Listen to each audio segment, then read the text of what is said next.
Good morning students. तुम लोगों को हिंदी विषय से साहित्य में एक पाठ पढ़ा दिया गया है, बता दिया गया है वीडियो के माध्यम से। बड़े घर की बेटी जो प्रेमचंद की रचना है। मुझे आशा है कि वीडियो के माध्यम से और कुछ उससे संबंधित स्टडी मटेरियल दिए गए हैं, उससे संबंधित जितने भी प्रश्नोत्तर हैं जो उसकी सार संक्षेप समझाया गया है, उससे पाठ स्पष्ट हो गया होगा। अभी तुम लोगों को इस वीडियो में पाठ संख्या 7 साहित्य का और शीर्षक है संदेह, जिसके रचनाकार हैं श्री जयशंकर प्रसाद। जयशंकर प्रसाद की रचना पहले तुम लोग पढ़े हो बहुत सारे पूर्व कक्षाओं में। जयशंकर प्रसाद को कहा जाता है बहुमुखी प्रतिभा के धनी हैं। वे लेखक हैं, निबंधकार हैं, संस्मरण लिखते हैं, उपन्यासकार हैं, एकांकी भी लिखते हैं, कविताएं भी लिखते हैं। यानी उनमें बहुत सारी क्षमताएं हैं, प्रतिभाएं हैं, इसीलिए उन्हें बहुमुखी प्रतिभा कहा जाता है। तो जयशंकर प्रसाद की यह जो रचना है संदेह, उसको तुम लोग पढ़े ही होगे, और नहीं भी पढ़े हो तो यह वीडियो के माध्यम से समझने की कोशिश करो और फिर पाठ को अच्छी तरह से अपने पाठ्य पुस्तक पाठ संख्या 7 को निकालोगे और पढ़ोगे, तब तुम लोग को अच्छी तरह से ये पूरी पाठ पूरी कहानी समझ में आ जाएगा। तो संदेह बच्चों शीर्षक है, यानी संदेह का अर्थ है भ्रम, किसी शंका को पाल लेना, आशंका को मन में घर कर लेना। तो यहाँ संदेह भी वही पूरी पाठ का शीर्षक इसलिए दिए हैं लेखक जयशंकर प्रसाद, क्योंकि पूरे पाठ में संदेह ही प्रकट हो रहा है और इसके प्रमुख पात्रता निभा रहे हैं राम निहाल। राम निहाल के बारे में तुम लोग कह सकते हो, उनमें बहुत सारी शंकाएं हैं उनके मन में, और पूरी कहानी के वे मुख्य पात्र हैं। कहानी ऐसा रहता है कि जो राम निहाल है, जो प्रमुख पात्र है इस कहानी के, पहले मनोरमा और मोहन बाबू के यहाँ रहते हैं, क्योंकि रोजगार की सबको जरूरत होती है, अपने जीवन निर्वाह की सबको चिंता होती है। तो वे उनका अपना घर तो है नहीं राम निहाल जी का, इसलिए वे किराए के मकान ढूंढने के सिलसिले में मोहन बाबू और मनोरमा के यहाँ किराए के मकान में रहते हैं और अपना रोजगार संभालते हैं, उसी से अपना जीवन यापन करते हैं।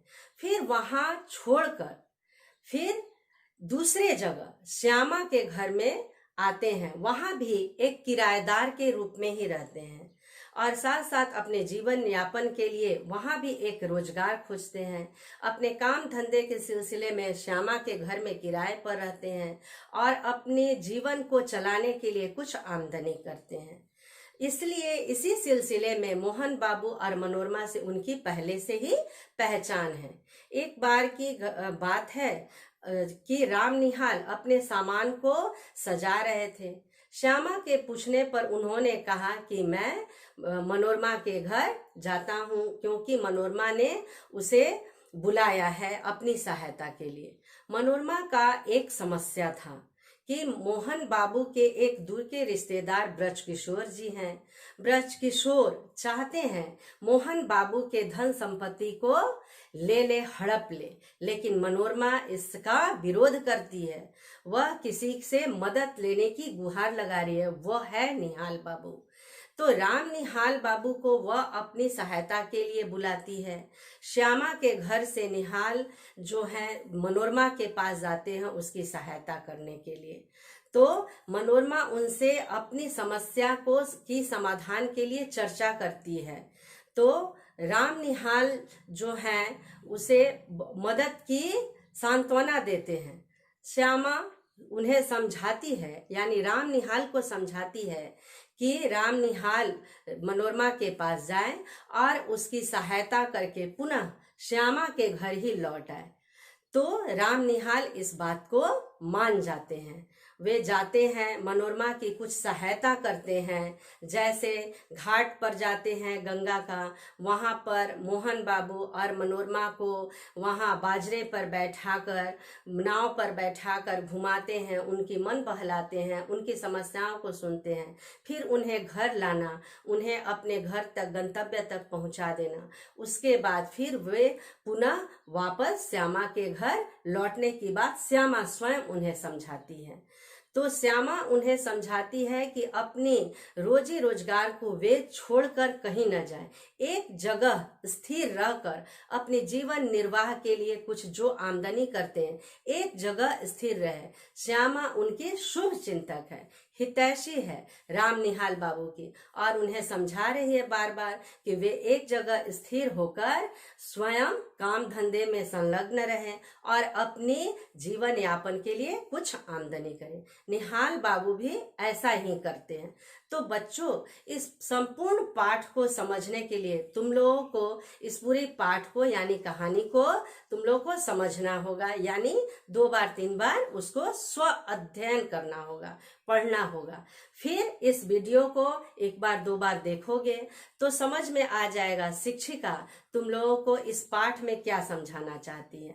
राम निहाल बाबू के बारे में अगर तुम लोगों से कोई प्रश्न आता है, पूछा जाता है, तो तुम लोग को का यहाँ उत्तर होगा। राम निहाल अपने आप में आश्वस्त है कि मैं बहुत कुछ हूँ, यानी मेरे पास उतनी समझ है, उतनी विचार करने की क्षमता है कि मैं बहुत कुछ हूँ, बहुत कुछ कर सकता हूँ। यहाँ श्यामा क्या कौन है? तो श्यामा एक विधवा महिला है जिसमें सोच समझ की, सूझबूझ की बहुत सारी क्षमता है, शक्ति है, और वह दूसरों को यानी राम निहाल को समझाती है कि वह किस तरह अपने दिनचर्या को चलाए, अपने जीवन का निर्वाह करे, साथ साथ दूसरों की किस तरह से मदद करे। तो यहाँ देखते हो बच्चों कि आम जीवन में ऐसा अक्सर देखा जाता है कि धन संपत्ति को दूसरे का हड़पने के लिए दूसरा कोई तीसरा प्रयास करते रहता है। ये हमारी आम जीवन में ऐसा देखने के लिए मिलता है। लेकिन यहाँ तुम्हारे पाठ्यक्रम में यही समझाया गया है, यही दीक्षा दिया गया है कि इस तरह की भावना किसी के साथ नहीं रखनी चाहिए, यानी लालच नहीं करनी चाहिए, जिससे दूसरों को तो दुख होता ही है, समाज में भी आरूढ़ता आती है, बहुत मुश्किलों का सब किसी को सामना करना पड़ता है। तो इसे अपने समाज से निकालने के लिए लालच की भावना को त्यागना चाहिए। यही है मानवता, इसमें मानवता की शिक्षा दी जाती है। बच्चों, स्टडी मटेरियल के माध्यम से इस पाठ से जितने भी तुम लोग को प्रश्नोत्तर दिए गए हैं, बताए गए हैं, उसको भी पढ़ोगे, तब तुम लोग को ये पूरा पाठ जो संदेह है वह अच्छी तरह से समझ में आ जाएगा कि राम निहाल के अंदर में क्या शंका भरी हुई है, फिर श्यामा के अंदर में कौन सी संदेह है। इस पाठ का पूरा शीर्षक संदेह क्यों रखा गया है? संदेह का अर्थ मैं समझाई, जैसे शंका। अब अगले वीडियो में तुम लोग को अगला पाठ समझाया जाएगा। तब तक ये जो संदेह पाठ है, इस कहानी को अच्छी तरह से समझने की कोशिश करोगे। धन्यवाद।